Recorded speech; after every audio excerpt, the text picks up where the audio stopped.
Just you know why you and I will by and by know true love ways. Sometimes we'll sigh, sometimes we'll cry, and we'll know why. Just you and I know true love ways. Throughout the days, our true love ways will bring us joys to share with those who really care. Sometimes we'll sigh, sometimes we'll cry, and we'll know why. Just you and I know true love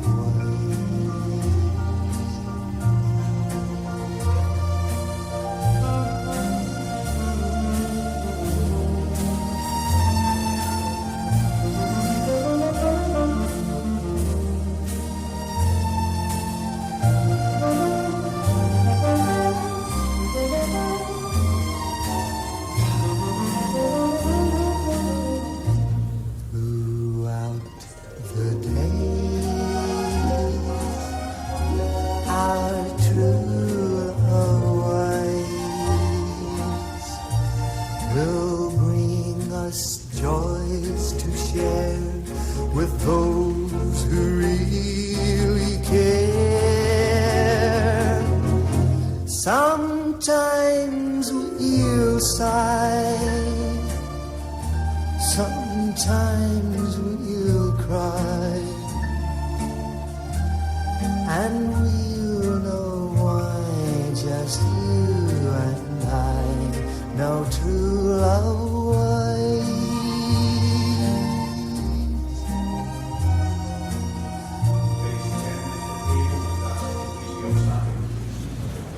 Just you know why you and I will by and by know true love ways. Sometimes we'll sigh, sometimes we'll cry, and we'll know why. Just you and I know true love ways. Throughout the days, our true love ways will bring us joys to share with those who really care. Ladies and gentlemen, can we please be seated? Sometimes we'll sigh, sometimes we'll cry. Ladies and gentlemen, before we commence today's service, could I please ask you to double check if you have a mobile phone that is either off or on silent, please. I'd like to invite the family forward to place their roses.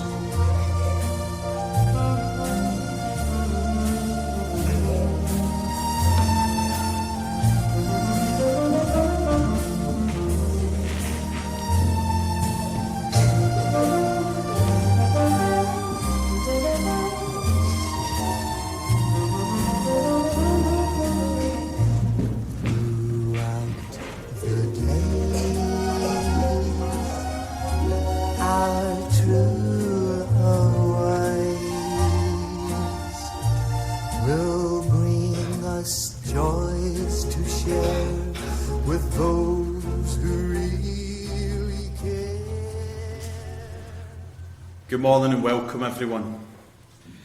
My name is Douglas Harvey and I'm a civil celebrant. A civil funeral is driven by the beliefs and words of the family of the person that has passed away. We come together today to celebrate the life of Alistair Chapman Stewart, or Big Al Stewart, or the Bald Eagle, as some of you will know him, and to give him the best send-off we can on this difficult day. But as I said at the start, today we will celebrate Alistair's life and remember him in a way I believe he would want us to. However, as we fondly look back on his life, there is no getting away from the fact that you're here today to say a final farewell to him. So that makes today nothing other than a sad occasion. But please, don't let sadness be your only emotion today. You've all been touched by the life of Alistair. That's why you're here. And I think seeing you here in the numbers that you are today is testament to the man and what he meant to you all. So today, let us remember him with warmth, with fondness, with love, but above all with gratitude for all that knowing Alistair has brought to your lives. I would like to ask granddaughter Holly to come up, who's going to read a special poem for her grandpa.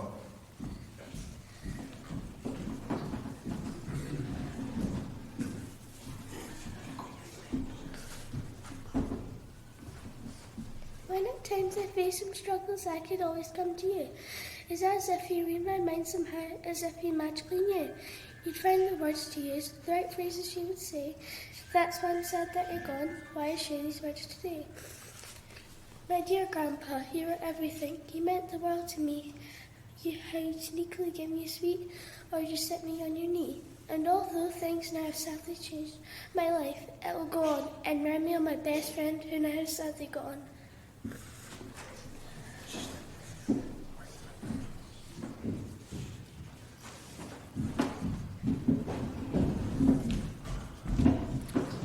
What a lovely tribute to your grandpa, Holly. Thank you so much. And if it was me, I would have given you a round of applause for doing that.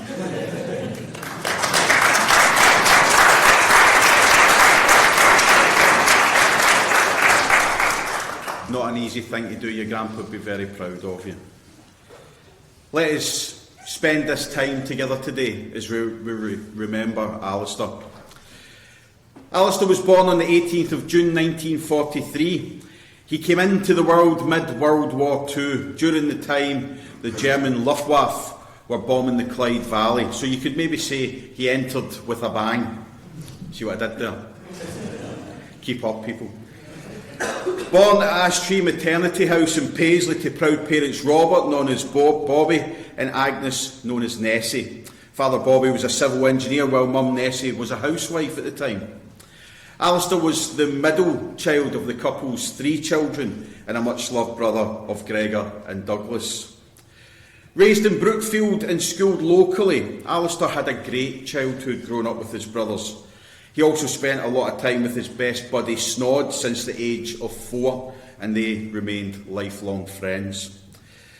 Possibility was the theme post-war west of Scotland, yet the bombing theme seemed to continue into Alistair's early days, when, for reasons best known to themselves, him and his brothers, they had the greatest of fun making homemade IEDs.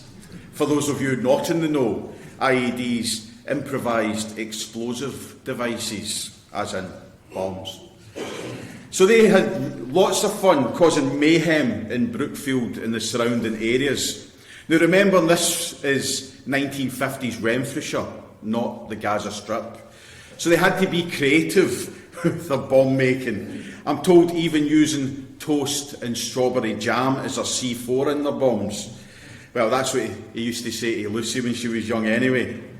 However, as the 3 boys got more creative in fine-tuning the efficiencies of their bomb-making talents, this all came to a head one day while preparing their stockpiles, and it ended in disaster. You've guessed it.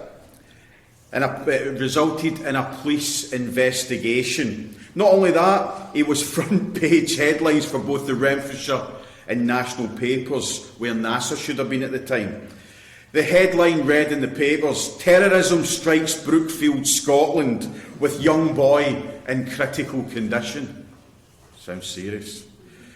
Now, while at the garage applying the finishing touches to the latest masterpiece, younger brother Dougie was delegated the duty of keeping the device steady between his legs. As Alistair brought the hammer down to seal the lid of the bomb, disaster struck and it went off, blowing a sizable hole in Dougie's upper and inner leg and putting him in hospital for 3 months. I'm also told he nearly blew off his wee man. Thankfully that was saved. Needless to say, the boys weren't popular that day, or maybe they were. The boys were earmarked by the local authorities of being a terrorist risk. Poor Nessie had the curtains shut for weeks.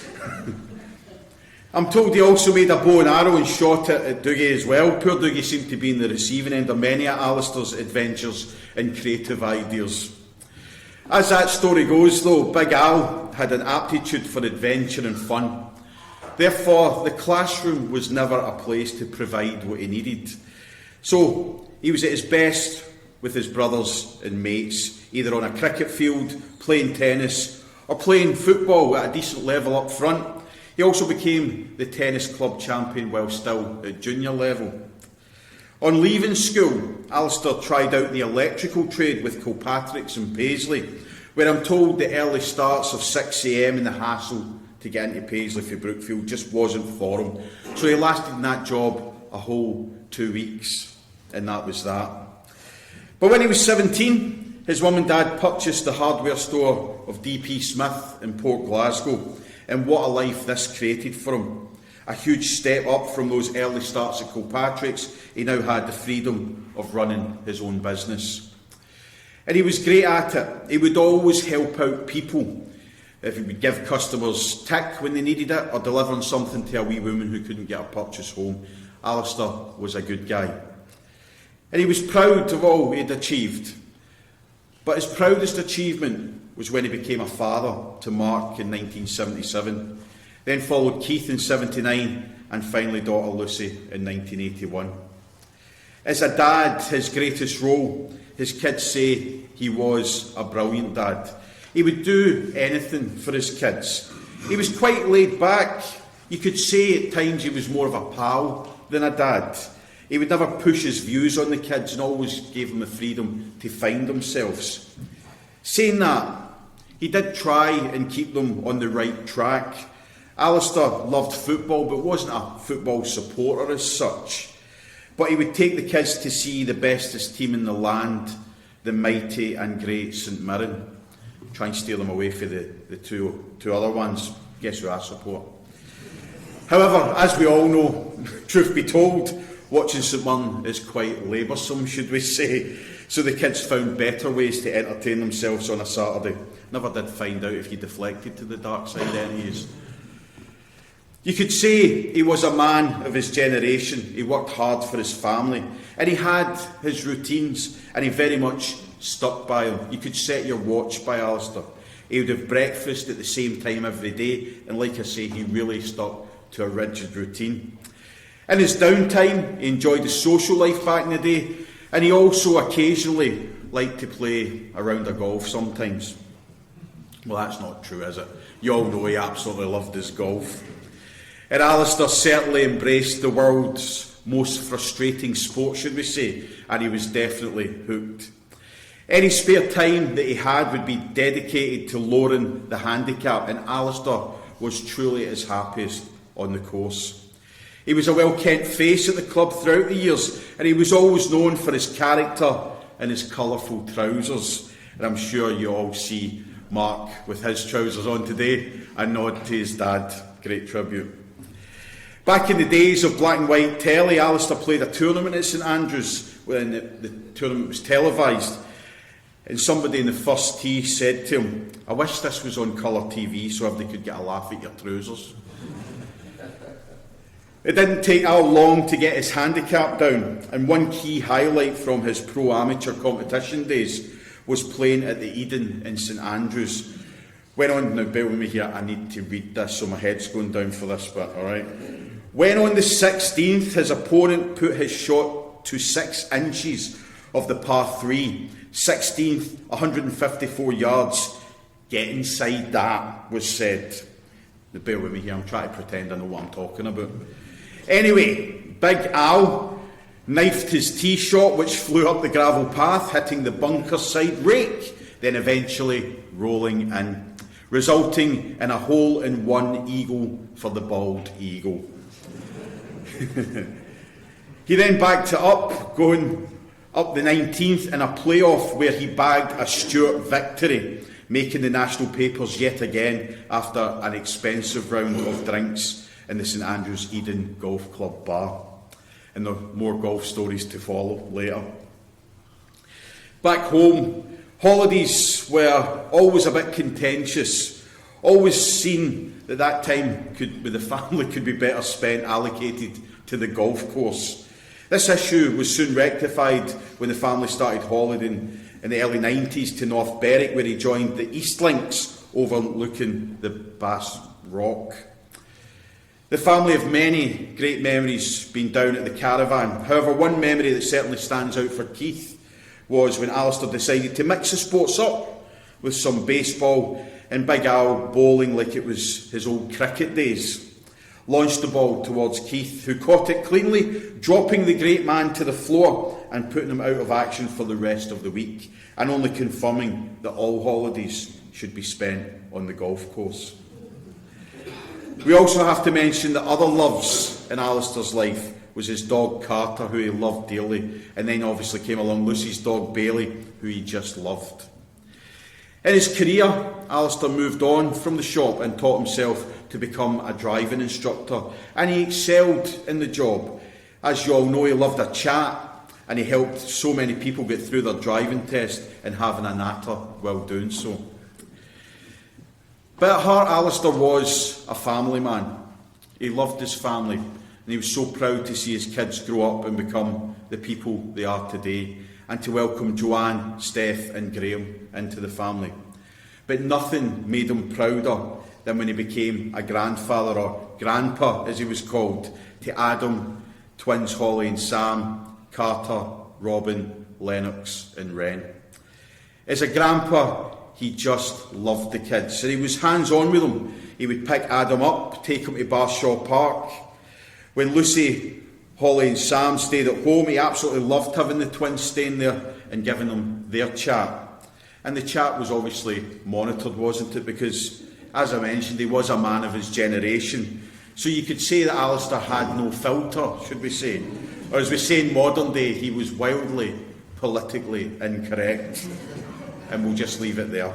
I'll let me ask the family some of his greatest hits, which I've been told, but that's not for here. But you know, Alistair was a man with a good moral compass. But he certainly had strong opinions, especially when it came to politics. It didn't take much to wind him up. That love of sport never left him. He always loved watching all kinds of sport on the telly. However, he'd never pay for Sky Sports. He was always careful, should we say, with his money. He also was a man who didn't really travel too far. In the early days, he did a couple of European tours with his pals and brothers, including Spain, Italy and France. But it was much later in life that he took his first flight abroad to New Zealand, visiting Keith and doing a huge tour of the entire South Island. He went during the time that the earthquakes were happening in New Zealand, and he was going into a shop, obviously a golf shop over there. And when he went in the shop, there was an aftershock, and the sheer panic and everybody in the shops diving under tables, taking cover. Alistair standing there going, what are you all doing? Scotsman had no fear. Take me on an earthquake to bring down Alistair. He also loved his trip to Arran for his 70th, and he always spoke fondly of that trip. If I'm being honest, there's a million memories we could share today. Many, many fond memories that you all have of Alistair. And at this point of the service, I would like to ask son Keith to come up and share some memories with you.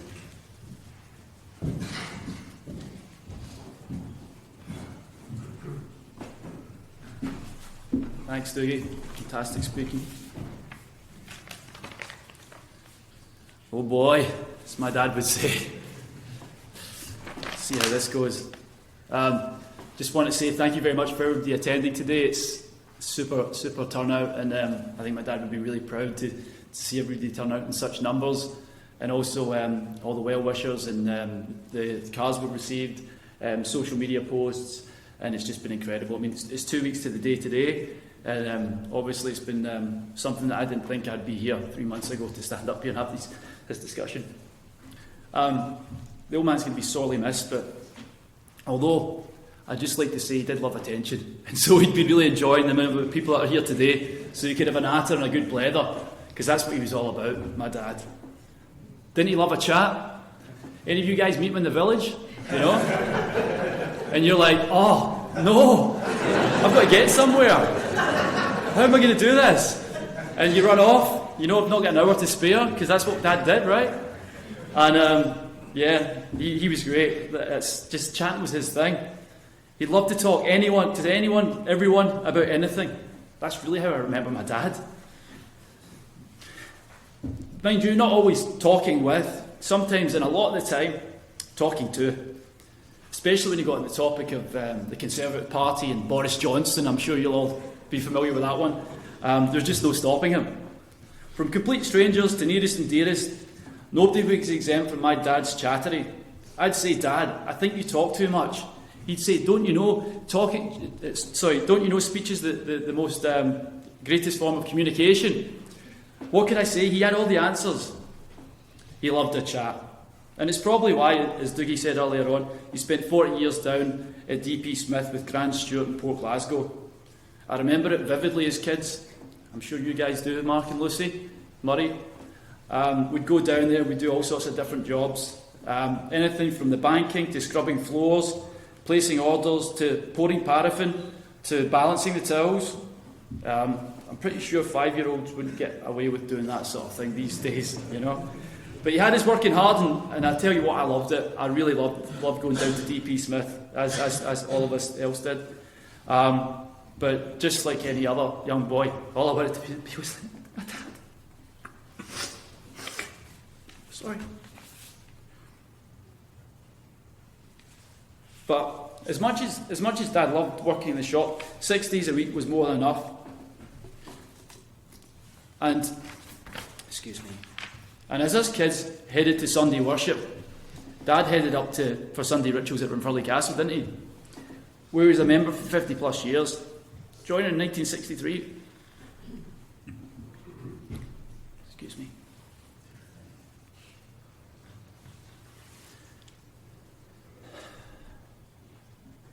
The Sunday sweep was Dad's special day. Pure freedom, no distractions, just him, his mates, and the golf course ahead. Whatever the weather, rain, ice, snow, he was out there. There was even rumours that Dad kept a torch in his bag for the short winter months too. Look, I can't confirm or deny that. While you think being devoted to a particular hobby or sport would indicate a love of that activity, well, as most of us know, golf's kind of not like that. At least not for the bald eagle. Anyone who played golf with my dad, and I'd say it's possibly about half the room here, I'm sure you'd all appreciate and attest to his silky Ballesteros-esque swing, balanced tempo, long drives, and a renowned ability to self-destruct by talking himself out of the shortest putt, even a one-footer, to the cry, "Alistair, you doughead!" Or sometimes a lot worse than that. Followed by a swift throw of his ping answer putter into the nearest bush or tree. Although I must confess, he's not the only Stewart that is prone to a golf course spray and a course throw. It's unfortunately contagious. In saying all that, sometimes the great man's stars would align. And on one fateful occasion, it was 21st of June, 1983, almost 40 years, I guess, to the day. He had the round of his life shooting a 67, 3 under par off the Medalties at Runfurley Castle.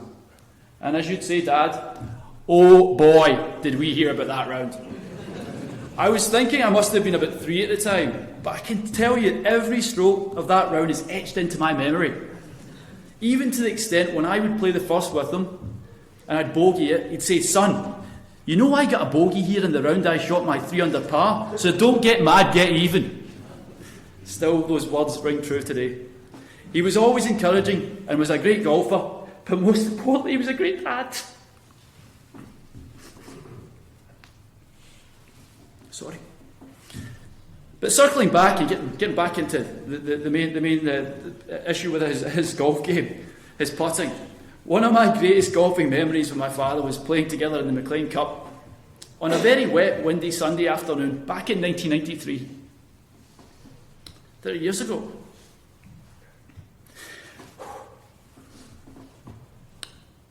Now, I'm not sure how I got to play, because everybody knows he's better than me, Mark. But I was the son of the day that day, and I was absolutely stoked.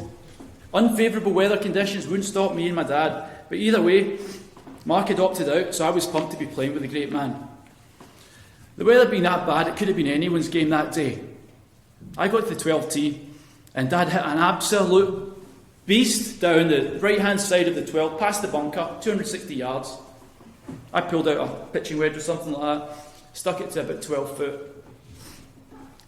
Birdie position for most people. Still a huge distance for Dad. However, since he had missed that many putts, he really needed to sink this one for us to have any chance of getting a result that day. And anybody that knows me, I don't have a lot of natural ability, but I've got a lot of tenacity, so I really wanted to do something. And as anyone who knows the 12th at the Castle, it's also, when the golf turns sour, it's an easy way to just walk off the course from there.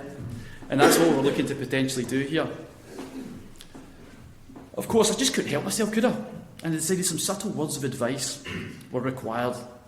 So I shouted over to the man. I shouted over to Dad. Right, Dad, you better not fucking miss this putt! I still remember the face. Not a word was spoken. He was all business, and he slammed that putt home to our relation. From then on, our fortunes were on the rise, and we were soon in the clubhouse to collect our silverware, celebrate a well-earned father-son Stewart victory. What a day that was, Dad.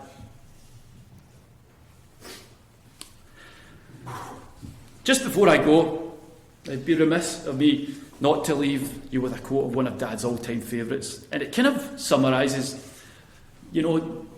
my relationship with my dad and how I saw my dad and the way he acted.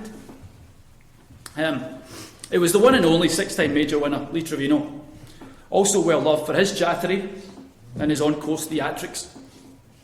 British Open 1972, Trevino was paired with Tony Jacklin. Going at the final day, Jacklin had no time to chat. No time at all to chat. Again, he was all business. He'd go on to play second to Tex-Mex. And so it goes, walking up the first fairway. Jacklin says, "Lee, I don't want to talk to you today." Trevino sharply replied, "Tony, I don't want you to talk. I just want you to listen." That's how I remember my dad. I love you, Dad. Thanks so much for everything. Thank you. Just like Carter, would you like to come up? We get a wee poem here, yeah? Yeah.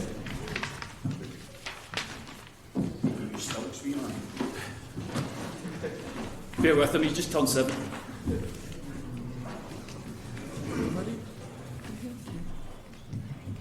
There we go. Dear Grandpa in heaven, my first trip to Scotland we made as no man.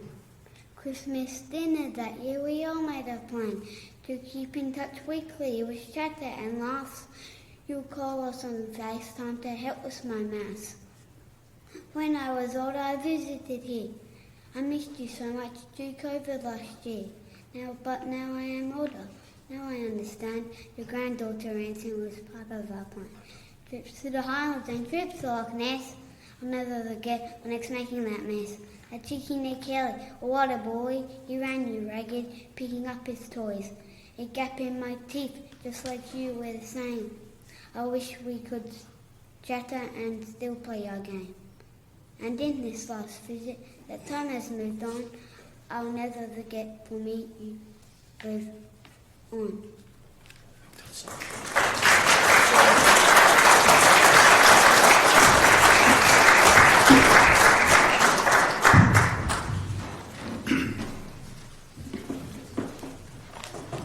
Well done, Carter. That was very, very good. And you got a round of applause and your dad didn't? Oh, well done, Keith. Well done. Lovely tribute.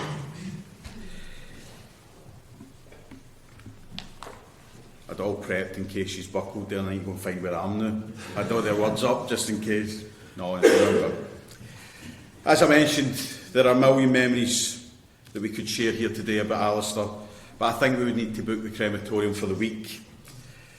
Mark had said to me that his dad wanted to leave a simple legacy, to be remembered as a good guy who got on with everyone. And again, I know I'm repeating myself, but seeing you here today, I think you can say that's been done. There's no getting away from it. Today, there is great pain in parting. But from the memories that you shared, one thing's clear: you all loved Alistair, and he loved all of you. And to live a life full of love and to be loved is a happy life, no matter what that life throws at us or how long that life may be. Ladies and gentlemen, we've come to the most difficult part of today's service, where we have to say our formal farewell to Alistair. As you prepare to say goodbye, it's a good time to remember every life is unique. Every person is individual and special. Each of us creates and lives our lives in the best way that we know how. That's how Alistair lived, in the best way he knew how. We're thankful for the life of Alistair Stewart.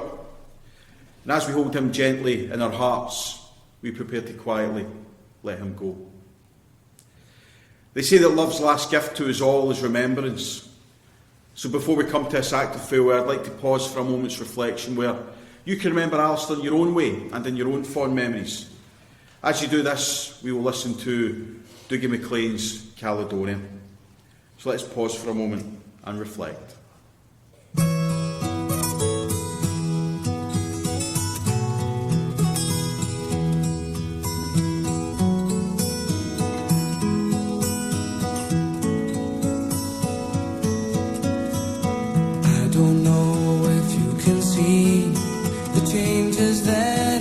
Over me in these last few days, I've been afraid that I might drift away.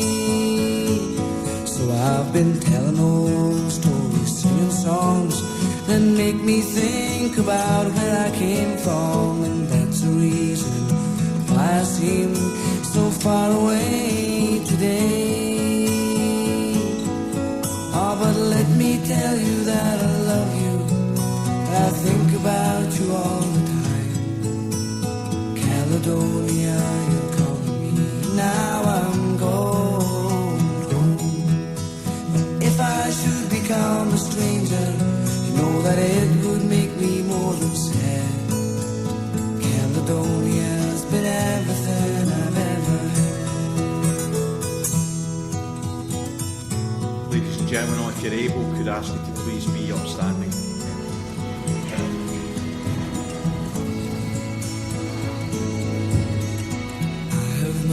To everything there is a season, and a time to every purpose under heaven.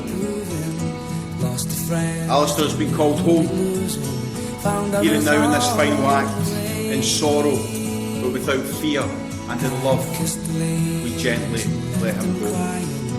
We're thankful for the life of Alistair Stewart, for everything he was to us, and the memories we will treasure forever. Earth to earth, ashes to ashes, dust to dust. Rest in peace, my gal. That I think about you all the time. Caledonia, you're calling me, and now I'm going. If I should become a stranger, you know that it would make me more than sad. Caledonia's been everything I've ever had. Please be seated.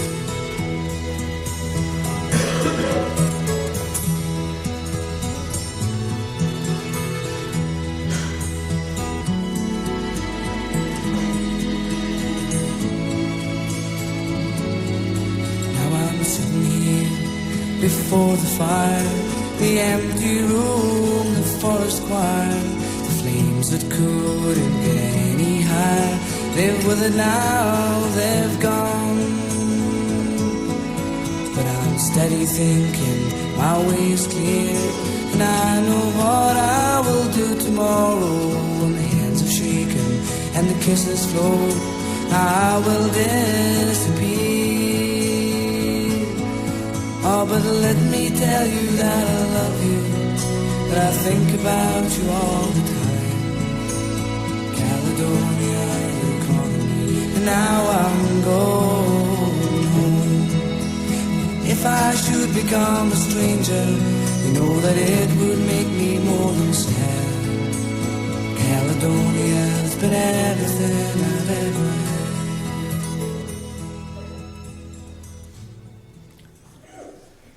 Alistair was special to you all, so please hold on to your memories and remember the good times.